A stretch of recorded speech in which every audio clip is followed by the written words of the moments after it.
காக்கும் செய்கர்மம் கைகூட்டும் சென்ற பெருவாக்கும் வீடும் பெருக்கும் உருவாக்கும் ஆதலால் வானோர் மாலை முகத்தானை காதலால் கூப்புவர்தம் கை வாய் நான் வேலை நான் தின்வரை எடுத்ததின் தோழி நாம் நெடுமுடி துறையவே ஒன்றிய தாயினால் காணப்பேர் தலையினால் வழங்குவார் நாளும் நாள் உயர்வதோர் நன்மையை பெறுவரே.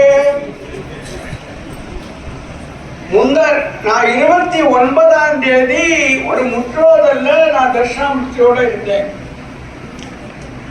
அப்பதான் அவர் சொன்னாரு, இப்பதான் போன் வந்துச்சு, அடிகளார் வர இயலவில்லை, நீங்க கொஞ்ச நேரம் பேசிடலாமான். அப்ப அவர் 29ஆம் தேதி சொல்லிட்டாரு, நான் 30ஆம் தேதி வள்ளலாரை பத்தி புத்தகம் எடுக்கிறேன். நான் திருவாசகத்தை பத்தி பேசிட்டு இருக்கேன், அது சொன்னா சீக்கிரம் பேசிடலாம்.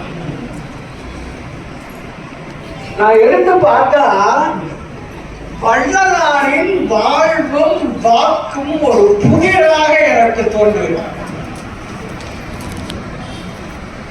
அவர் ஏன் இப்படி வாழ்ந்தார், அவர் ஏன் இப்படி எல்லாம் எழுதினார், கடைசி காலத்தில் தன்னுடைய கருத்துக்களை எல்லாம் மாற்றி ஒரு புரட்சிகரமான கருத்துக்களை எல்லாம் பேசினாரே, அது ஏன்? இதையெல்லாம் விளங்கிக் கொள்வதற்கு எனக்கு ஒரு நாள் போகாது. அதனால நான் தட்சிணாமூர்த்தியில சொன்னபடி நான் ஒரு 2-3 பாட்டை சொல்லிட்டு நான் என்னுடைய கடமையை நிறைவு செய்வேன். இவர் வள்ளலார் பிறந்து 5வது குழந்தையாக பிறந்தார். அன்னையையும் அப்பனையும் இழந்தார். அப்ப இவரை யார் வளர்த்தார்கள்னா இவருடைய அண்ணனும் அண்ணியும் வளர்த்தார்கள். என்ன காரணத்தாலோ அவருக்கு இந்த படிப்பிலே அக்கறையே இல்லை. அதனால அவர்கள் ரொம்ப வருத்தப்பட்டார்கள். கடைசியில நீயாக படித்துக்கொள் என்று விட்டுவிட்டார். அப்ப அண்ணன் இருந்தாலும் மனசு கேட்குமா, மறுபடியும் சபாபதி முதலியார்னு ஒருத்தர் கொண்டு போய் விட்டார். சபாபதி முதலியார் பாடம் சொல்லி விட்டார். 12 வயசு கந்த ஓட்டத்தில் உட்கார்ந்துருக்க வள்ளலார், சின்ன பையன். அவர் என்ன செய்யறாரு, பாடுறாரு. அவர் பாடுறத ஆசிரியர் இருந்து கேட்கிறார். சபாபதி முதலியார் காதுல வாங்குறார்.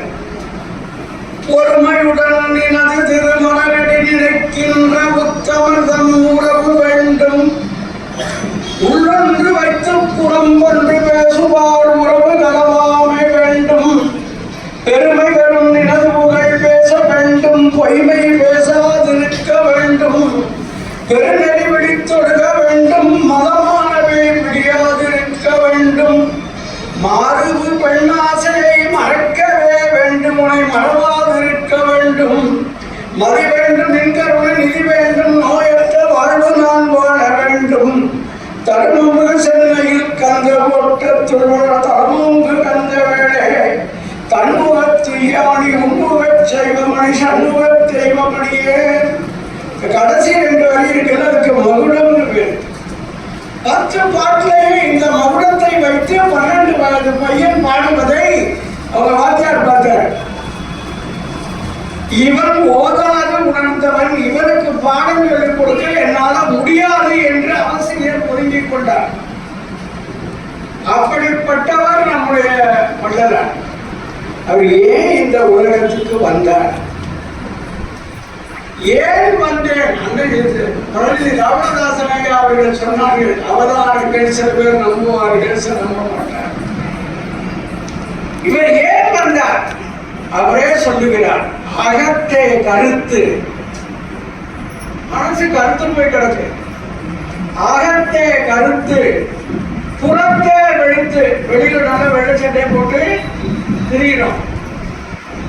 புறத்தே வெளுத்திருந்த உலகர் அனைவரையும் ஜகத்தே திருத்தி, இந்த உலகத்திலேயே திருத்தி சன்மார்க்க சங்கத்திட அடைவித்திட அவரும் எல்லாம் இயற்கை பரத்தை பெற்று வேற எங்கேயோ வைகுண்டம் சிவலோகம்னு போக வேண்டாம், இந்த உலகத்திலேயே பரத்தை பெற முடியும் என்று வள்ளலார் கருதுகிறார். இகத்தே பரத்தை பெற்று மகிழ்ந்திடுதற்கென்றே என இந்த உலகத்தே இறைவன் வருவிக்க உற்றேன். என்னை கொண்டாந்து சிவபெருமான் எதுக்கு விட்டார்? சிவன் அவர் நம்ப கடைசி வரைக்கும் நடராஜ பெருமானை தான் கடைசி வரைக்கும் அவர் வணங்கினார்.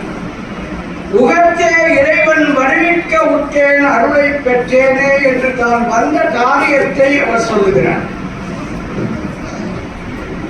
எந்த பொருளெல்லாம் இனிமையான பொருளாக இருக்கிறதோ அந்த பொருளெல்லாம் இறைவனின் வடிவம் என்று வள்ளலார் நினைக்கிறார்.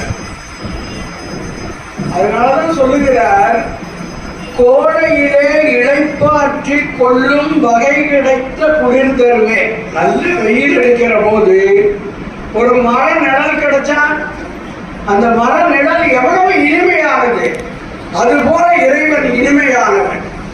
கோடையிலே இடைப்பாற்றி கொள்ளும் வகை கிடைத்த குளிர் தருவே தருணமா தரு நிழலே நிழல் கனிந்த கனியே ஓடையிலே ஊறுகின்ற தீஞ்சுவை தண்ணீரே. 12 மணிக்கு தண்ணி கொடுத்தா ஒரு டம்ளர் குளிர்ந்த தண்ணீர், இப்ப இருக்கிற வெயிலுக்கு எவ்வளவு நல்லா, அதான் தீஞ்சுவை தண்ணீரா. ஓடையிலே ஊறுகின்ற தீஞ்சுவை தண்ணீரே உகந்த தண்ணீர் இடைமலர்ந்த சுகந்த மணமலரே வேளையிலே வீசுகின்ற மெல்லிய பூங்காற்றே வெண்காற்றில் விளை சுகமே சுகத்தில் உறும்பயனே ஆடையிலே இடைமணந்த மணவாளா பொதுவில் ஆடுகின்ற அரசே என் அலங்கலனின் வருகை. என் பாட்டை நீ கேட்டுக்கப்பா என்று இறைவனிடத்திலே விண்ணப்பம் செய்கிறார். அடிகளாருக்கு ரொம்ப பிடித்த நூல், உயிர் நூல், உணர்வு நூல் எதுன்னு கேட்டா திருவாசகம். அதைத்தான் வாழ்நாளில் அவர் ரொம்ப விரும்பி படித்திருக்கிறார். அதனால மாணிக்க வாசகர் என்ன நினைக்கிறாரோ அதே பாங்கிற மாணிக்க வாசகர் எப்படி பாடல் எழுதுவாரோ அதுபோல மாணிக்க வாசகருடைய பாடலிலே என்ன உணர்ச்சி இருக்குமோ அந்த உணர்ச்சியோடு தன்னுடைய பாடல்களை எழுதுகிற வல்லமையை திரு வள்ளலாருடைய பெற்றார். மாணிக்க வாசகர் சொல்லுவார், சிவபெருமான் எப்படி இருக்காருன்னா தேன் போல இருக்கார், பால் போல இருக்கிறான், தீங்கரம்பின் சுவை கட்டி போல இருக்கிறான் என்று மாணிக்க வாசகர் சொல்லுவார்.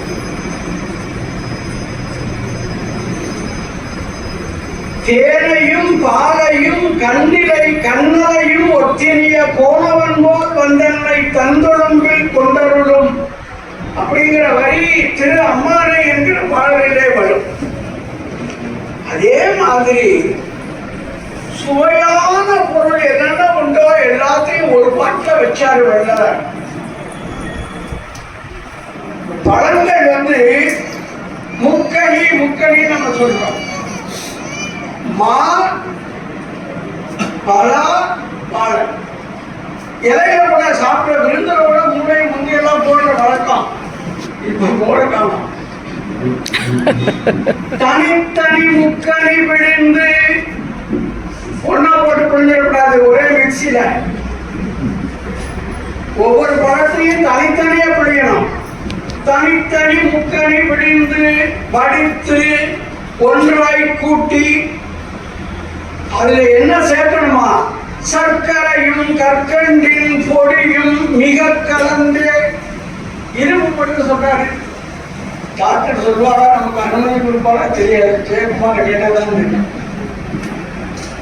சுகரா இருக்கா, சுகர் இருக்கா அவங்களுக்கு, அப்ப சர்க்கரை தொடாதீர்கள் சொல்றாங்க. ஆனா இப்படி இனிக்குது, ஏன்னா சிவபெருமான் அப்படி இனிக்கிறாரு. அதனால சர்க்கரையும் கற்கண்டின் பொடியும் மிக கலந்து அது பத்தாதான் தனித்த நடும் தேன் வைத்து தேனை ஊத்தி அப்புறம் பசும்பால் கறந்தவாள் மாணிக்கவாசகர் சொல்ற மாதிரி கறந்தவாள் கண்ணனோடு நெய் கலந்தாற் போலும் பாரு. பசும்பாலும் தெங்கின் தனிப்பாலும் தேங்காய் பாலும் சேர்த்து ஒரு தீயும் பருப்பிடியும் பிறவி பாசிப்பருப்பு பருத்த பாசிப்பருப்பான்னு தெரியும்.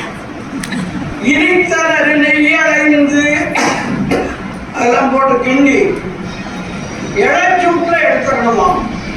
இனித்தனரு நெய் அடைந்த இளஞ்சூட்டில் இறக்கி எடுத்த சுவை கட்சியினும் இனித்திருந்த அமுதே. இவ்வளவு சுவையான பொருள் எல்லாம் ஒன்று சேர்த்தாலும் அதை காட்டிலும் இனிமை உடையவன் சிவபெருமான். அனித்தமர திருப்பொருவில் விளங்கு நடத்தரசே அடிமலர்க்கன் சொல்லடியாம் அகங்கடனிந்தவை. சுப்பரெட்டியார் ராமலிங்க அடிகளார் வரலாறு எழுதினார். பிடிஎஃப்ல கிடைக்கும். அவர் சொன்னாரு, இந்த பாட்டை நான் எடுத்து சொல்லும் போது ஒருத்தர் வந்து கேட்டாரு, உண்மையிலே நம்மளுக்கு சொல்லியிருக்கிற பொருளெல்லாம் போட்டு ஒரு கட்டி பண்ண முடியுமா? அந்த கட்டி சுவைக்குமா? அப்படியெல்லாம் பண்ணி பார்க்காரு. ஏன்னா இதுல அவர் சொல்ல வந்தது எதையெல்லாம் சுவையான பொருளோ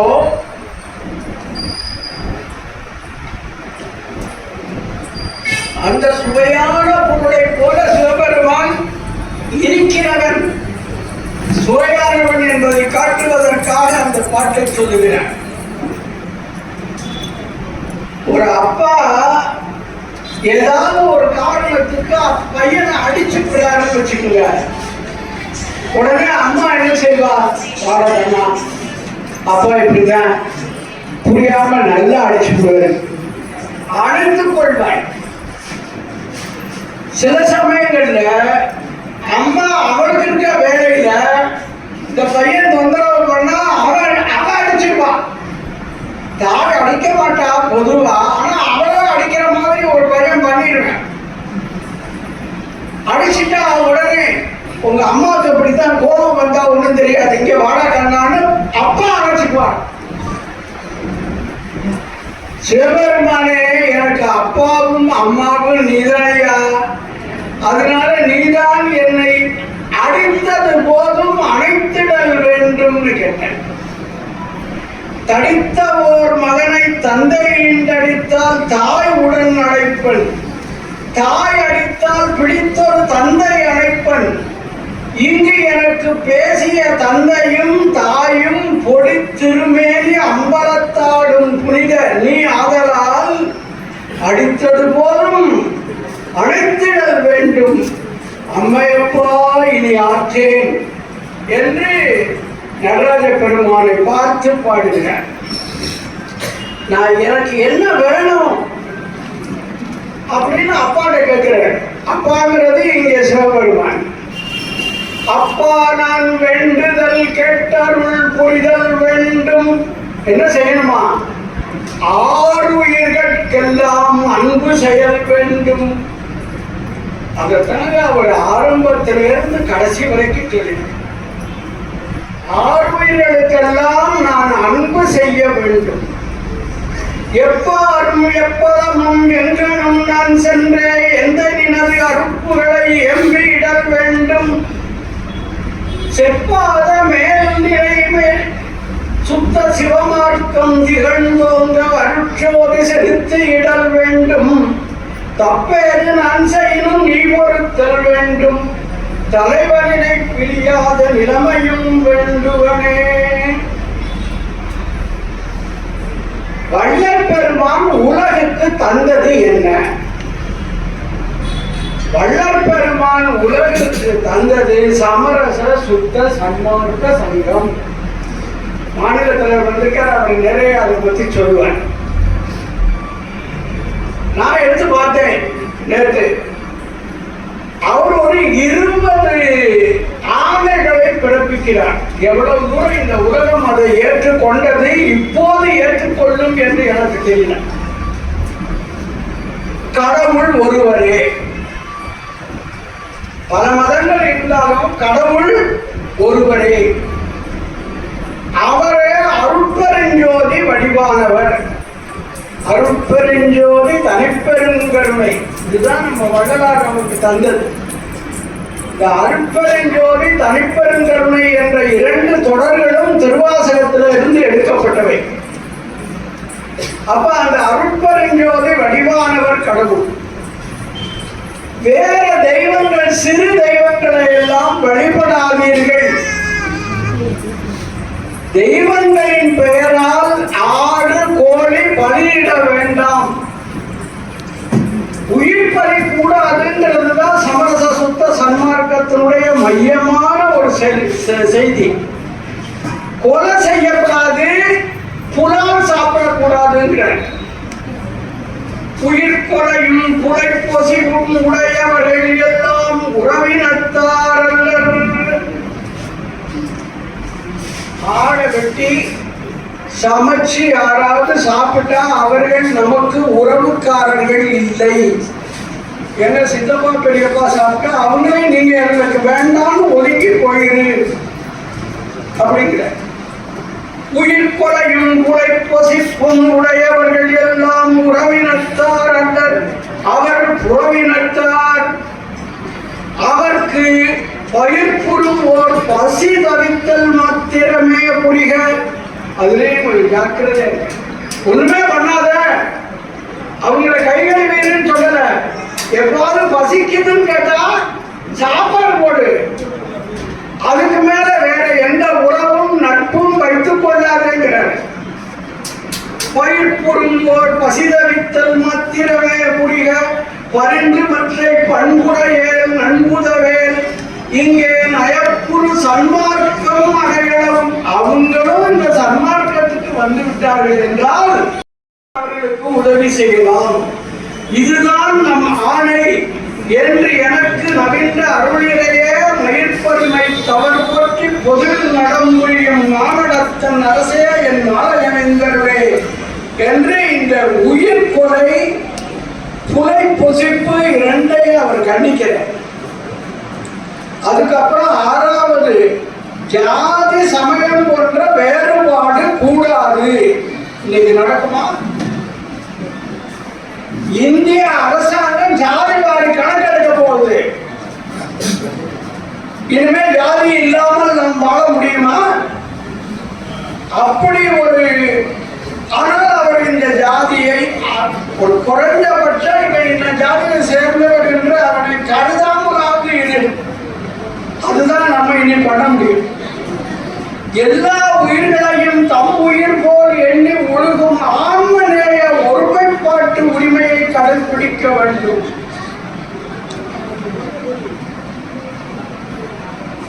அவர் ரொம்ப விரும்பி எல்லாருக்கும் சொன்ன ஒரு செய்தி என்ன தெரியுமா? பசிச்சவனுக்கு சாப்பாடு போட்டு. அதுதான் முக்கியம். ஏழைகளின் பசி தவிர்த்தலாகிய ஜீவகாருண்ய ஒழுக்கமே பேரின்ப வீட்டின் திறவுகோல். மோட்சத்துக்கு எதியா திறவுகோல்? இந்த பசிக்கிறவனுக்கு சாப்பாடு போடு, அதுதான் திறவுகோல் என்று சொல்லுகிறார்.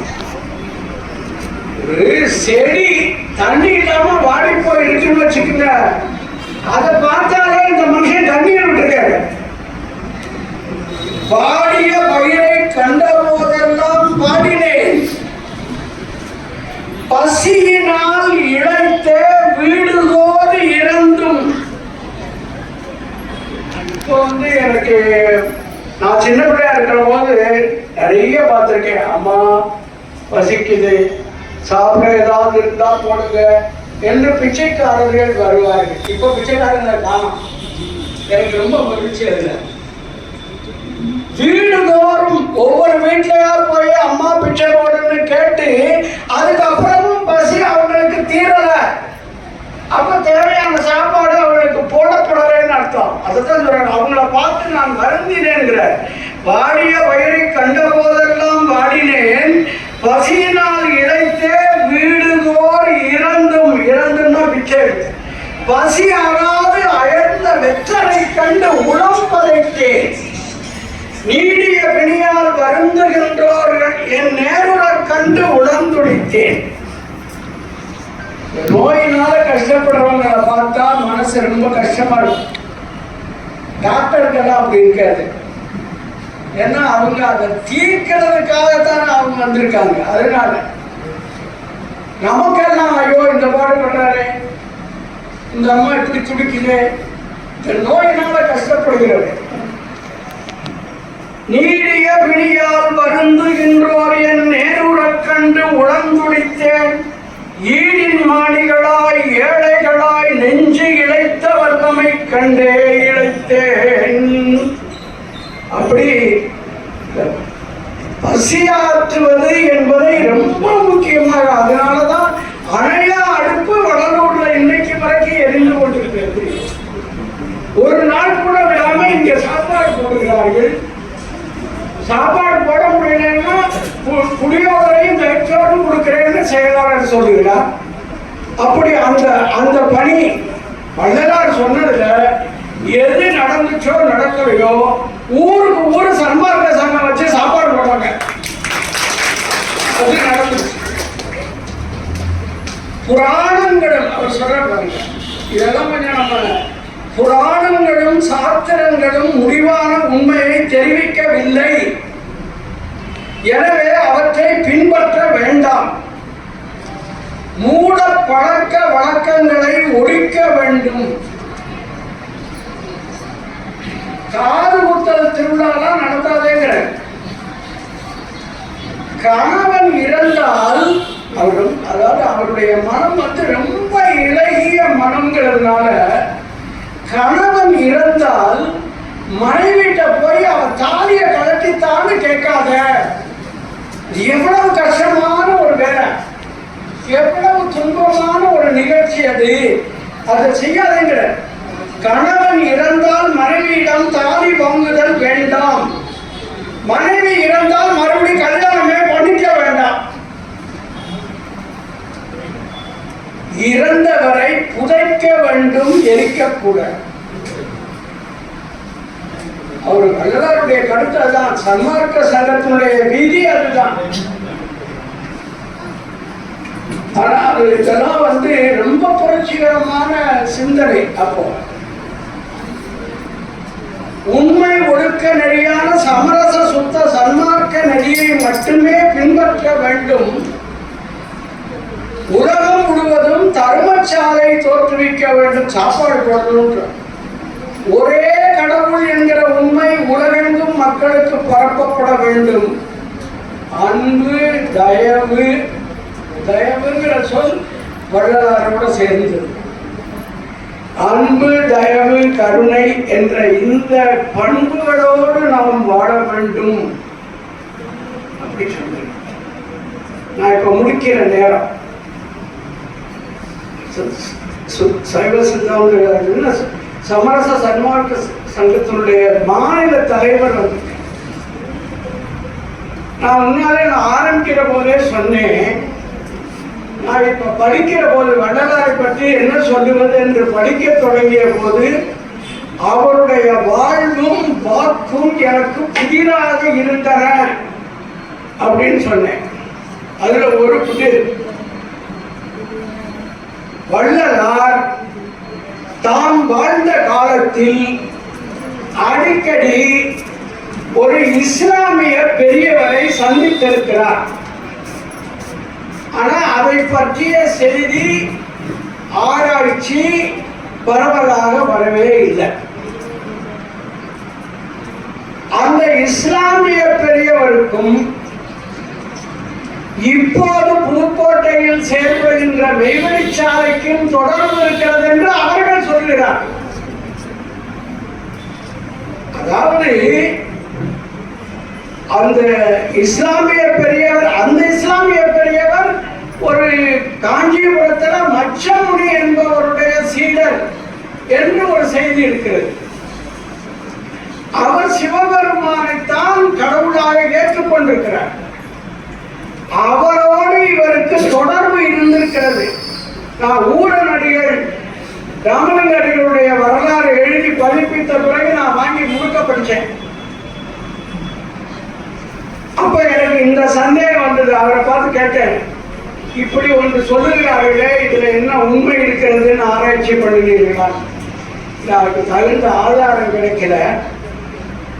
அதனால அவ்வப்போது சென்று ஒரு இஸ்லாமிய பெரியவரை ராமலிங்க அடிகள் சந்தித்திருக்கிறாருங்கிறத மட்டும் சொல்லிட்டு விட்டுட்டேன். ஆனா ஒரு மெய்வெளிச்சாலையில் என்ன சொல்லுகிறார்கள், அந்த பெரியவர் தான் பின்னாலே வந்து காதர் பட்சா என்கிற முஸ்லீம் இளைஞருக்கு எல்லாவற்றையும் கற்றுக் கொடுத்து அவரை மெய்வெளிச்சாலை ஆண்டவராக ஆக்கினார் என்று அவர்கள் சொல்லுகிறார். இதுல உள்ள ஆதாரங்கள் என்ன, இதுக்கு ஏதாவது ஆராய்ச்சி இருக்கிறதா எனக்கு தெரியாது, தொடர்புடையவர்களுக்கு தெரியும். ஆனால் அவரோடு சேர்ந்த பிறகு வள்ளலாருடைய சிந்தனைகளில் பாடல்களில் நிச்சயமாக ஒரு மாற்றம் ஏற்பட்டிருக்கிறது அப்படிங்கிறது மட்டும் எனக்கு தெரியும். நீங்க வள்ளலாருடைய முதல் 5 திருமுறைகளை பார்த்தால் அது சாதாரணமா நம்ம 12 திருமுறைகளோடு தொடர்புடையது போலவே இருக்கும். 6வது திருமுறைக்கு போங்க, அதுல மரணமில்லா பெருவாழ்வு பற்றி எல்லாம் அவர் சொல்லுகிறார். ஒரு மனிதன் சாகாம எப்படி இருக்க முடியும்? மனுஷன் பிறந்துட்டா அவனுக்கு நிச்சயம் ஒரு நாளைக்கு மரணம் உண்டுதானே. அப்ப வள்ளலார் எப்படி மரணமில்லா பெருவாழ்வை பற்றி பேசுற அப்படின்னு ஒரு கேள்வி வரும். அதுக்கு அவர் என்ன சொல்லுகிறார், நாம் இந்த உலகத்தில் இந்த ஆன்மாவை தூள உடம்பில் இருந்து வாய்மை உடம்பு என்று நமக்கு ஒன்று இருக்கிறது, அதற்குள்ளே செலுத்துவதற்கு பழகிக் கொண்டால் நமக்கு மரணம் இல்லை. நான் கேள்விப்பட்டிருக்கேன், தூள உடல், சூக்கும உடல், காரண உடல், மகா காரண உடல் என்றெல்லாம் உடலை சொல்லுகிறார்கள். 7 சிவதத்துவமும் அந்த காரணங்களும் மட்டும் செயல்பட்டால் அது சூக்கும உடம்பு என்று சித்தாந்தம் சொல்லுகிறது. அந்த சூக்கும உடம்பு மட்டும் இருக்க முடியுமானா தனியாக இருக்க முடியும் என்று சிலர் சொல்லுகிறார்கள். இது எல்லாமே ஒரு உடம்புல இருந்து அந்த ஸ்தூல உடம்புல இருந்து சூக்கும உடலுக்குள்ளே செலுத்துவதற்கே ஒரு குரு தேவைப்படுகிறார். அப்படிப்பட்ட குருவாக அந்த இஸ்லாமிய பெரியவரை அவர் கருதி இருக்கலாமோ? அதுதான், அதனால் தான் இங்க மற்றவர்கள் சொல்லுகிறார்களா? இதெல்லாம் ஆராய்ச்சிக்குரிய பகுதி, நான் அதுக்குள்ள போகல. ஆனால் இறைவனை நினைந்து நினைந்து கண்ணீர் வடித்தால் அவனை உணரலாம் என்று மட்டும் வள்ளலார் நம்பினார். நாமும் நம்பலாம். நினைந்து நினைந்து உணர்ந்து உணர்ந்து நெகிழ்ந்து நெகிழ்ந்து அன்பே நிறைந்து நிறைந்து ஊற்றெடும் கண்ணீர் அதனால் உடம்பு நனைந்து நனைந்து அருளமுதே நன்னிதியே ஞான நடத்தரசே என்னுரிமை நாயகனே என்று வனைந்து வனைந்து ஏற்றதும் நாம் பம்பின் உலகியறீர் மரணமிலா பெருவாழ்வில் வாழ்ந்திடலாம் கண்டீர் புனைந்துரையேன் பொய்புகரேன் சத்தியம் சொல்கின்றேன் ஒற்றவையில் சிற்றவையில் புகுந்தருளும் இதுவே. அதனால வள்ளலாரை பற்றி ஒரு நாள் நான் படித்த சில பாடல்களை உங்களோடு பகிர்ந்து கொள்வதற்கு இந்த வாய்ப்பை பயன்படுத்திக் கொண்டேன். இருந்து கேட்ட உங்களுடைய திருவிடைகளை எல்லாம் வழங்கி விடைபெறுகிறேன். நன்றி, வணக்கம். உங்களுக்கு பிடிச்சிருந்தா லைக் பண்ணி ஷேர் பண்ணி சப்ஸ்கிரைப் பண்ணுங்கள். நன்றி, வணக்கம்.